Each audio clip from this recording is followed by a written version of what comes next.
Hello everybody. In this video, I'm going to be using a virtual mixer to balance the music and your voice when teaching online dance or fitness classes using a video conferencing software via Zoom. I actually made a very similar video to this a couple months ago, but because I was brand new to the technology at the time, I ended up overcomplicating it a little bit. So now that I've had the chance to test this out with a couple different instructors, I wanted to share an updated and simplified tutorial. Before we get started, just a couple quick things to keep in mind. First of all, this will only work if you have a Windows computer. This is due to a software limitation. It's not going to work on a Mac, and it will not work on a mobile device. I'm so sorry about that. Second is the question of, will this result in the music perfectly matching my movements while I teach? And unfortunately, lag in online dance and fitness classes is really complex, and there's a lot of things that can be contributing to your lag. It can be your internet, it can be the internet of your participants, it can be your sound equipment, and there's quite honestly just a whole host of things in general that can affect your sound quality overall. Everything from the shape and decorations in your room to the physical quality of your microphone, etc., etc.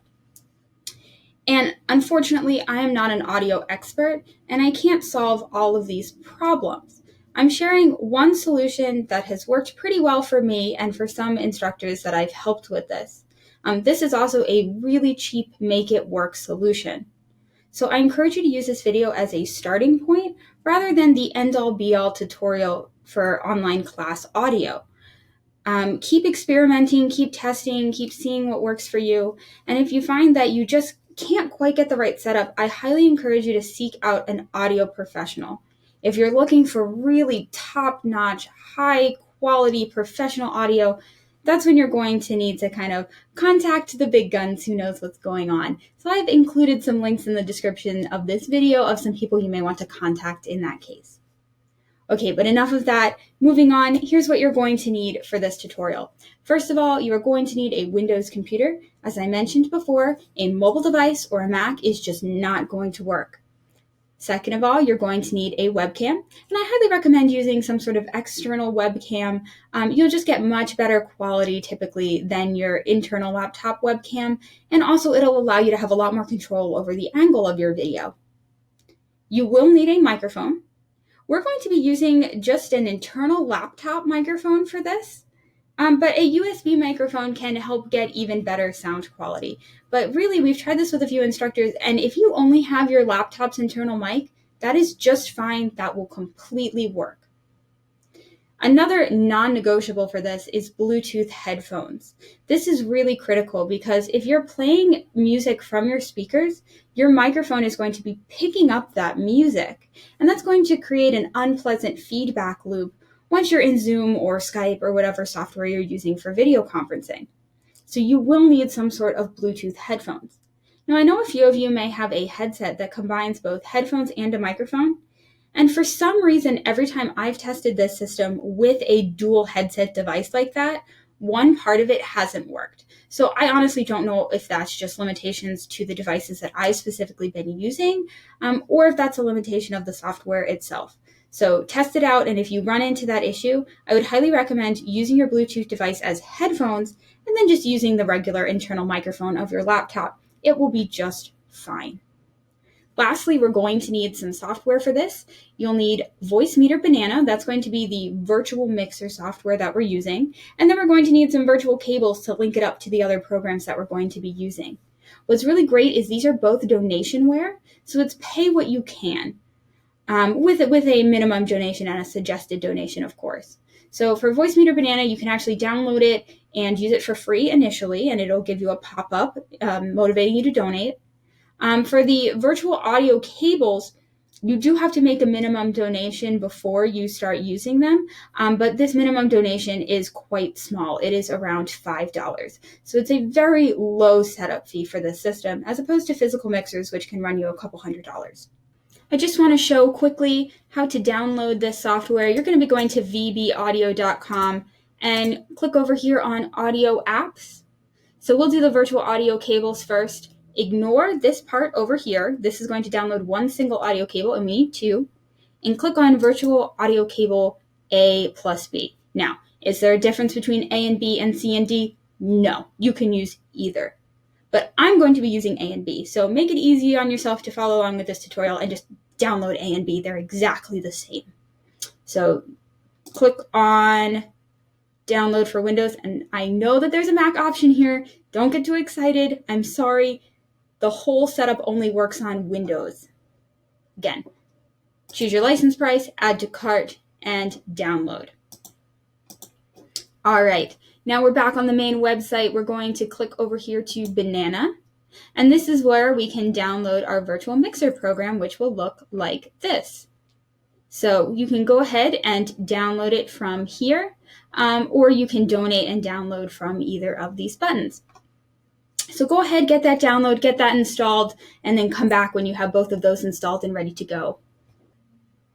So when you first open up VoiceMeter Banana, it's not going to look exactly like this. I've actually gone ahead and already set it up, and this is just because I needed all the audio connected in order to actually get the audio into this tutorial recording. In this case, the recording software that I'm using is picking up the same audio that would ordinarily go to Zoom or Skype or whatever video conferencing software you're using. But this is the interface. It's a little bit complicated, so I'm just going to take you through it step by step so you can see what each of these does. Over here, these are our hardware inputs. So in this case, this one is set up to my microphone. And as you can see, I am talking, and that's causing this little volume detector meter over here. I know that's not the official term, but it's causing this to move, so you can tell that it's actually picking up some audio. Next, we have cable A output, VB audio cable A. This is one of our virtual cables. And then I don't have anything set in hardware input 3. So any audio that we want this mixer to pick up, we're going to put in our hardware inputs. Now, the virtual input section is audio from our desktop, and I'll get to this in a minute. And then this over here is our output section. We set the different outputs up here. I have 2 of them. I have a virtual cable set in there, and I have my headphones set into slot A2. And then we have some nice volume controls down here. Okay, so here's how we're going to go about setting this up. All right, so first up, you're going to want to select your microphone and put that in hardware input 1. So you'll need to know what your microphone is named on your system. Generally, I found on the Windows computers that internal microphones tend to be named something like Realtek. So you can see in this case, internal microphone, Realtek audio. But I'm actually using a USB microphone for this, so I've clicked my microphone here. So hardware input 1 is going to be your microphone, remember that. Hardware input 2, we're going to go ahead and we're going to set it to cable A. Now you'll notice that there's just a whole bunch of options here, and each input into the computer is repeated multiple times. Now again, I'm not going to explain this as well as a technical expert, but I've heard this described as lanes of traffic. So when you're recording audio, you're sending data along these different channels. And if you have too much data going into one channel, you're going to get a traffic jam, and that's going to result in some lag or some skipping or some choppiness. And I'm actually going to link a video in the description that does a better job of explaining some of the nuances with this and kind of showing you how to do this. But this is just a setup that works for me. Again, this is going to require some testing and figuring it out on your part. Next, we're going to go over here to our hardware outs, and we're going to set VB audio cable B as A1. And I'm going to go to A2, and I'm going to set A2 as my Bluetooth headphones. So your Bluetooth headphones will probably be named something else. Just figure that out in advance and click on it here. All right, awesome. So this is the basic setup. The only other thing we need to do is go down to our start menu, our taskbar, and click on this little audio icon and make sure that our desktop sound is set to VoiceMeter Input. So now what's happening is the virtual mixer is getting sound from our microphone in this column. It's getting sound from our cable A, which is intentional that we haven't hooked it up to anything in this column. It's getting our desktop sound via this column, and it's taking all of this sound, combining it, and spitting it out into our two outputs. Cable B, which again is what you hear because I've hooked it up to my screen recording program, and then my headphones. So now we need to go figure out our music. So with this setup, you can play music from any music player that you would typically use. iTunes will work, Windows Media Player will work. Just for the purposes of this tutorial, I'm going to show a quick example in Windows Media Player. So I've gone ahead and I've just opened up a song that I have the rights to use on YouTube in Windows Media Player. This is sort of a generic jazz song. And what we're going to do is similar to hooking up a speaker to a physical mixer, we're going to use a virtual cable to hook up Windows Media Player with VoiceMeter Banana through hardware input 2. So what I'm going to do is I'm going to go here to my taskbar. I'm going to go back to this little volume icon. I'm going to right click on it. And I'm going to click Open Sound Settings. I'm going to scroll all the way down here to App, Volume, and Device Preferences. Click on that. And you'll see all the different programs I have open here have their own volume control and output and input devices. So Windows Media Player is right here. And what we want to do is we want to change the output device from default, which is going to match the speaker of our system, to cable A. So we're forcing Windows Media Player to think that cable A is our speaker. And what's actually happening is the music is going directly from here, Windows Media Player, into VoiceMeter Banana. So watch what happens now when I press play. All of a sudden, we can hear the music now. And this is because the music from Windows Media Player is now connected into our virtual mixer using this virtual audio cable A.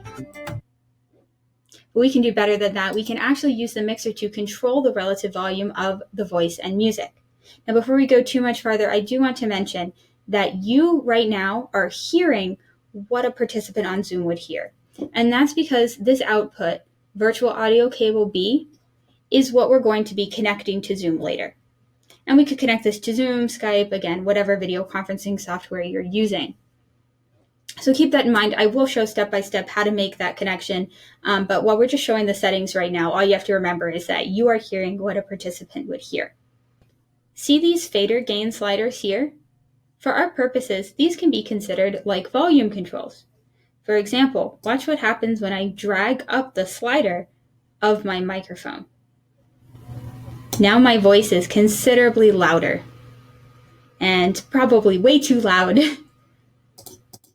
I double-clicked it to return it to its default spot. I'm going to play the music again. Watch what happens when I drag up and down the fader gain slider for the music. Dragging it up will increase the volume of the music, and dragging it down will gradually drop the volume of the music until it gets lower and lower. And double-clicking will return it to the default. All right. Now you'll notice here that there are these little buttons lit up right here. So these are considered little switches, and they determine whether or not an input is going to go to an output. So remember, we set our outputs here. Cable B input is what you're hearing, and Quicksilver Stereo, which is my Bluetooth headphones, is what I'm hearing. If one of these buttons is lit up for an input, that means that that output can hear that input. So in this case, this A1 button is lit up for the microphone.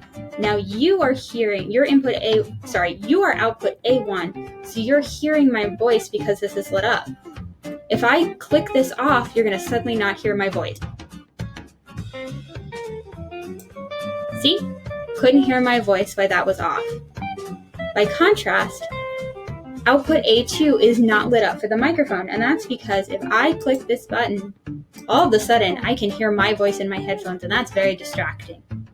So when teaching your classes, you're going to want to have A1 lit up for the microphone, but A2 gray. Your participants will hear your voice, but you won't be able to.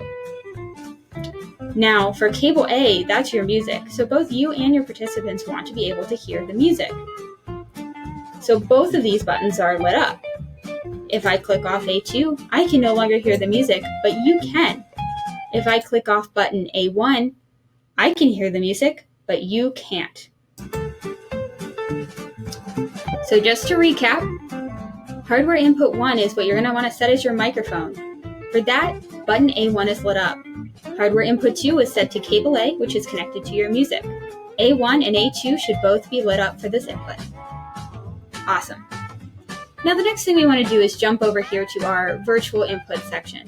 This is a little bit more complex, but basically these are all, let me turn this off, these are all your desktop audio sounds. So if you get a Facebook message in the middle of class, or you hear that little ding doorbell coming from Zoom, all of those sounds are going to this input. You probably want to be able to hear those, but you don't necessarily want your participants to. So I'm going to keep button A2 lit up, but I'm going to click off button A1. And this is the exact configuration that you're going to need. This is it. And now we can use these volume sliders to kind of adjust the relative level.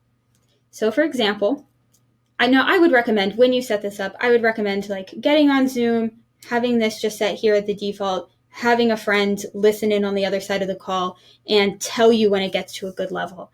So what you'll probably need to do is increase your mic volume and decrease the music volume a little bit. That's just what I've heard from experience. Now, again, if your microphone is a USB microphone, like I'm using right now, it may be loud enough that you don't need to increase the volume. But if you're using an internal laptop microphone, you will probably need to bump up this volume a little bit and pull down your music volume in order to get a balance that's really good for your participants. Now, I want to pull out one other fader gain slider before we proceed, and that's these over here. And these control the overall volume for your outputs. So let's play the music again. This fader gain slider A1 is what you're hearing because you are attached to output A1. If I drag this slider all the way down, as you see, I'm going to drag it down. You should hear my voice and the music getting softer and softer and softer. Yeah, so the fader gain slider isn't going to adjust the relative levels of the voice and the music, but it's overall going to lower those levels. So if your participants are saying both you and the music are super low, then you might want to bump up the slider a little bit. Similarly, if you have the balance of voice and music just right for your participants, but you can't hear the music very well, you want to adjust fader gain slider A2. And this is what's going to your headphones. So increasing this will increase the volume of the music and your voice. But since you aren't hearing your own voice, it's only going to practically increase the volume of the music. Now, if you're getting any sort of choppiness or just kind of weird cutting in and out on your audio, one thing you want to check is that if your sample rate is the same between all of your devices. So go to Menu, System Settings Options, and Preferred Main Sample Rate. Now what we're going to do is we're going to go back and we're going to open the same sound settings that we opened earlier.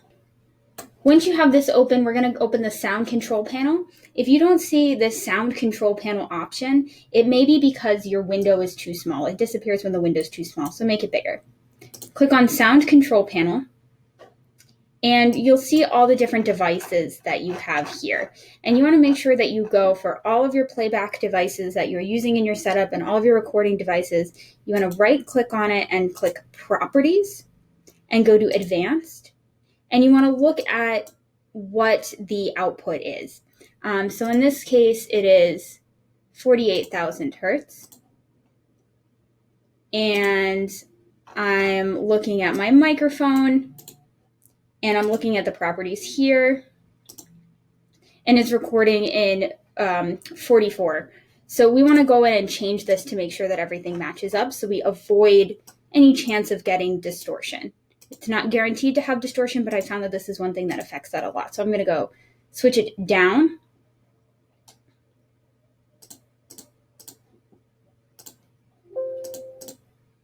Okay. And same for this. Okay. So these should all be the same. If when you're changing these, you get some weirdness with your computer where the volume suddenly stops working, don't worry about it too much. Close out of VoiceMeter Banana. You possibly will have to restart your computer, but it will be okay when you next restart your computer. And I'm definitely going to link to some really helpful videos in the comments that explain this much better than I can, and really dig into some things that could be happening that could either be creating that choppiness in your audio or it could be creating lag. So we want to make sure, just to recap, that your preferred main sample rate in your settings matches the sample rate of every single one of your devices. So once you have your settings exactly as you want them, you can actually save and load settings in VoiceMeter Banana, so you don't have to fiddle with this every single time. Just go to Menu, Save Settings. It'll save it as kind of a little text file on your computer. And then next time you open up VoiceMeter Banana, all you have to do is click Menu, Load Settings, and it'll load in all of these settings. And really quickly, I want to show you how you would actually hook this up to Zoom to get this to run. So I just opened up a Zoom meeting. I'm the only person in it. It's not connected to my camera right now, which is why you're seeing this interesting background. But first thing you want to do is click on this little up arrow next to the speaker or mute icon. And you want to change your microphone from whatever it was set to cable B output. So we're saying our microphone for Zoom is what we just set up in our mixer. And then we're going to go in and set our speakers to this VoiceMeter input. And this is actually everything that you need to run this setup. So when you're starting and getting ready to teach a class, the things that you have to remember to do are: 1, open up VoiceMeter Banana and load in the settings that you previously optimized. 2, click here in Zoom and set your microphone to cable B output and your speaker to VoiceMeter input. And then if for some reason you want to use Zoom or your computer without any of this running, first thing you want to do is close out of VoiceMeter Banana. Just close that down completely. The next thing you would want to do if you were using Zoom is to set this back to your default microphone and your speaker. Then the last thing you want to do is go ahead and click this little volume setting here, and you want to change your speakers and headphones back to your default. And that should get everything back to the normal settings, so you can run your dance classes with VoiceMeter Banana as your virtual mixer, and you can still use your computer normally without it. And that's the basics on how to get this system set up. Again, this system is very inexpensive. It works with any Windows computer as long as you have some sort of internal or external microphone and some Bluetooth headphones. And you can get this system to connect to not only Zoom, but any other video conferencing platform or any other platform that will allow you to record video. So this is a way to mix music and audio for your pre-recorded videos as well as your live streaming videos. I know this was quite a long video. If there's any questions that you still have left, feel free to email me. I'll include my contact information below. And I strongly encourage you to not only check out the additional resources that I'm posting, but do your own experimentation, build on this technique, and share what you've learned with others. Thanks so much for watching.